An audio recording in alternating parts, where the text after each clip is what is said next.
آپ کا آج کا دن خوشگوار ہو۔ میں آپ کے ساتھ گناہ کبیرہ کے بارے میں بات کرنا چاہتا ہوں۔ کلام مقدس کا بدترین گناہ یہ زنا نہیں ہے، یہ قتل نہیں ہے، نہ ہی نفرت اور ناجائز تعلقات ہے، یہ لالچ بھی نہیں ہے۔ کتاب مقدس میں سب سے بڑا اور بدترین گناہ کفر ہے۔ جب ایمان نہ ہو تو خدا نصرت نہیں کر سکتا۔ کتاب مقدس میں واحد موقع ہے جب یسوع اپنے شاگردوں سے ناراض ہوئے، اے بے اعتقاد اور کجرو نسل، اس لڑکے کو میرے پاس لاؤ، اور خدا نے بدرو کو اس میں سے نکالا۔ یہی وہ وقت تھا۔ میں آپ کو بتانا چاہتا ہوں کہ عبرانیوں کے 11 باب کی 6 آیت میں کلام یوں فرماتا ہے، بغیر ایمان کے خدا کو پسند آنا ناممکن ہے، اس لیے کہ خدا کے پاس آنے والے کو ایمان لانا چاہیے کہ وہ موجود ہے اور اپنے طالبوں کو بدلہ دیتا ہے۔ کیا آج آپ اپنے معجزے کے لیے ایمان رکھتے ہیں؟ ایک روز میں نے C.H. اسپرجن کا مضمون پڑھا، جو بیپٹسٹ کلیسیا کے مبلغ ہیں۔ جب وہ 21 برس کے تھے، ان کے لیے خیمہ گاہ کا انتخاب کیا گیا۔ قریباً 10,000 لوگ جمع ہوئے اور انہوں نے فرمایا کہ ہر گناہ کی ایک جڑ ہوا کرتی ہے، جو کہ کفر ہے۔ کفر جو ہر گناہ کی جڑ ہے، یہی کفر خوشخبری کی طاقت کو گناہگار میں ناکام کرتا ہے۔ واہ! اگر آپ یقین نہیں لا سکتے کہ یسوع نے آپ کے گناہوں کو معاف کر دیا، جو آپ کے گناہ معاف کرنے کی صلاحیت رکھتا ہے، تو آپ خسارے میں ہیں۔ پہلا یوحنا 1:9 فرماتا ہے کہ اگر اپنے گناہوں کا اقرار کریں تو وہ ہمارے گناہوں کو معاف کرنے اور ہماری ساری ناراستی سے پاک کرنے میں سچا اور عادل ہے۔ فقط وہی ہے۔ یہ بھی سر ہلا رہا ہے، سنوئی بھی سر ہلا کر راضی ہو رہا ہے۔ اگر کوئی گناہ معاف کر سکتا ہے تو وہ خداوند خود ہے۔ اگر آپ کہتے ہیں کہ خداوند میں نے جو گناہ کیا ہے وہ عظیم ہے، جسے آپ بھی معاف نہیں کر سکتے، تو آپ کے لیے کوئی امید باقی نہیں۔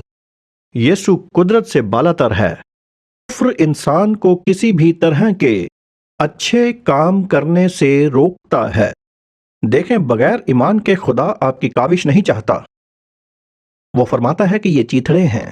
میں چاہتا ہوں کہ آپ ایمان کے ساتھ کام کریں۔ سنت اگسطین نے کہا کہ ایمان بنا دیکھے یقین لانا ہے، اور اس ایمان کی جزا یہ ہے کہ ایمان کے مطابق ہوتا دیکھیں۔ ہے نا حیرت انگیز؟ یہ اسی کے بارے میں ہے۔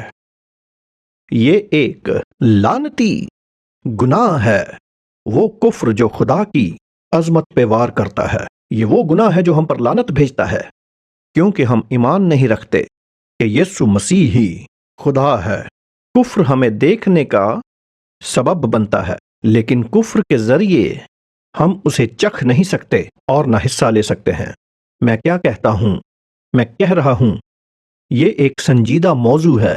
اگر آپ کے عزیزوں میں سے کوئی جنت گیا ہے، جی ہاں، آپ انہیں جنت میں دیکھیں گے، لیکن ان کے ساتھ شراکت نہیں کر پائیں گے اپنے کفر کی وجہ سے۔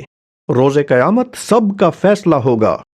وہ جو ایمان رکھتے ہیں اور جو نہیں رکھتے، تمام کافر مومنوں کو دیکھیں گے، لیکن وہ کفر کے ذریعے ان کے ساتھ شراکت نہیں کر سکیں گے۔